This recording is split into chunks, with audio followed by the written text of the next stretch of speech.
Kemenkeu siapkan 266 triliun untuk gaji PNS 2022. Kementerian Keuangan menyiapkan senilai 266,41 triliun untuk pembayaran gaji dan tunjangan kinerja pegawai negeri sipil atau PNS. Alokasi anggaran tersebut masuk dalam Rancangan Anggaran Pendapatan dan Belanja Negara (RAPBN) 2022. Hal tersebut tercantum dalam buku nota keuangan 2022. Pada tahun 2022, anggaran untuk belanja pegawai dialokasikan sebesar 266,413 miliar.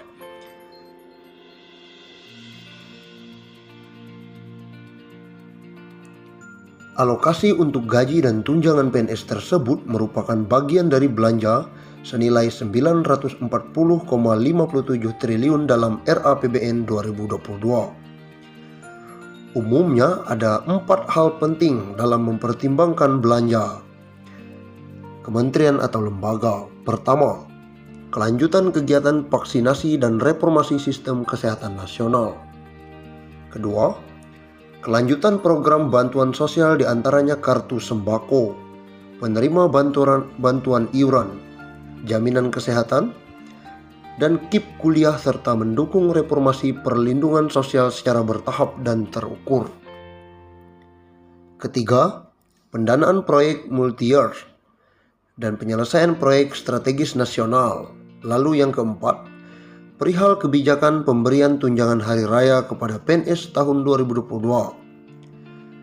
Selain belanja pegawai, belanja kementerian atau lembaga juga digunakan untuk belanja barang sebesar 336,03 triliun dan belanja modal sebesar 196,60 triliun. Pemerintah juga menyiapkan belanja bantuan sosial yang disalurkan melalui kementerian atau lembaga senilai 141,51 triliun. Alokasi tersebut akan digunakan untuk melanjutkan program bantuan sosial seperti program Keluarga Harapan, kartu sembako, iuran PBI JKN, dan program KIP kuliah. Pemerintah juga akan melakukan program Indonesia Pintar, bantuan asistensi lanjut usia, bantuan disabilitas, serta bansos penanggulangan bencana. Dalam rangka meningkatkan tingkat perekonomian dan kesejahteraan masyarakat miskin, pemerintah memberikan bantuan sosial kepada masyarakat miskin melalui berbagai program. Bunyi informasi tersebut. Sebagai informasi, belanja kementerian atau lembaga bersumber dari rupiah murni senilai 788,8 triliun dan non-rupiah murni 151,8 triliun. Pada 2022, belanja kementerian atau lembaga lebih rendah dibandingkan outlook APBN 2021 yakni 1059,4 triliun.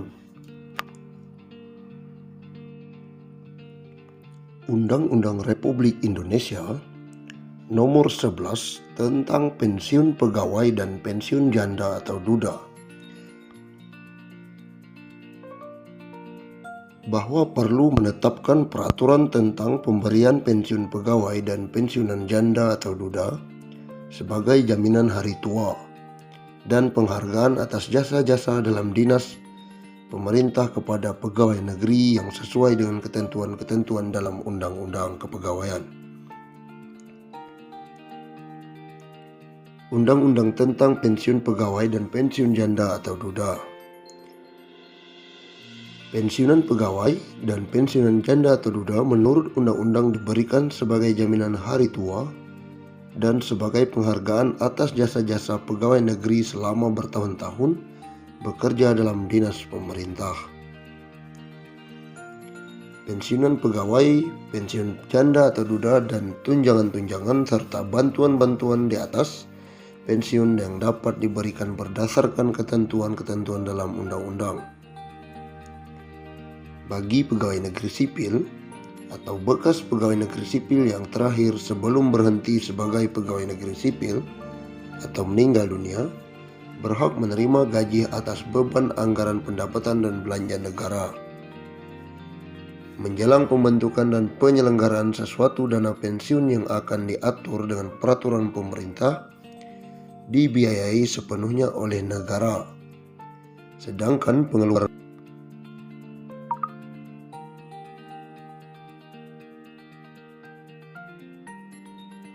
akan diatur dengan peraturan pemerintah dan dibiayai sepenuhnya oleh negara. Bagi pegawai negeri atau bekas pegawai negeri yang tidak termasuk di atas, dibiayai oleh dana pensiun yang dibentuk dengan penyelenggaraan yang diatur peraturan pemerintah.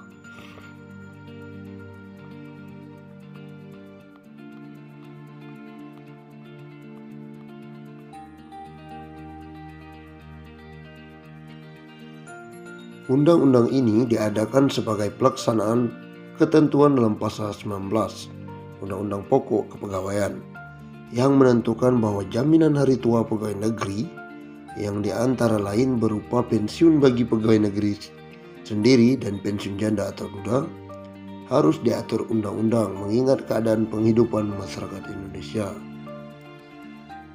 Sesuai dengan ketentuan dalam Undang-Undang Pokok Kepegawaian, maka peraturan pensiun yang baru ini mempunyai sifat pokok. Pensiun diberikan sebagai jaminan hari tua, sebagai penghargaan atas jasa-jasa pegawai selama bekerja bertahun-tahun dalam dinas pemerintah.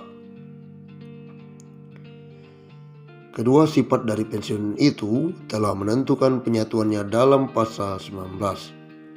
Undang-undang ini yang menentukan 3 syarat pokok untuk memperoleh hak pensiunan, yaitu telah mencapai usia sekurang-kurangnya 50 tahun, memiliki masa kerja untuk pensiun sekurang-kurangnya 20 tahun.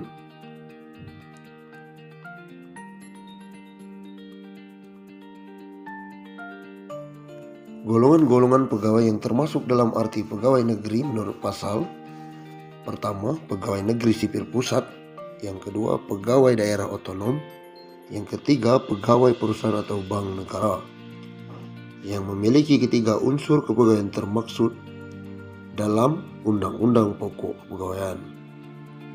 Dengan gaji terakhir yang berhak diterima dimaksudkan juga gaji menurut pangkat anumerta. Ada tunjangan juga dari pemerintah. Yang dimaksud dengan tunjangan umum dan bantuan umum ialah tunjangan untuk bantuan yang pemberiannya tidak tergantung dari jabatan atau pekerjaan pegawai negeri, melainkan diberikan dalam rangka kesejahteraan jaminan sosial pegawai negeri.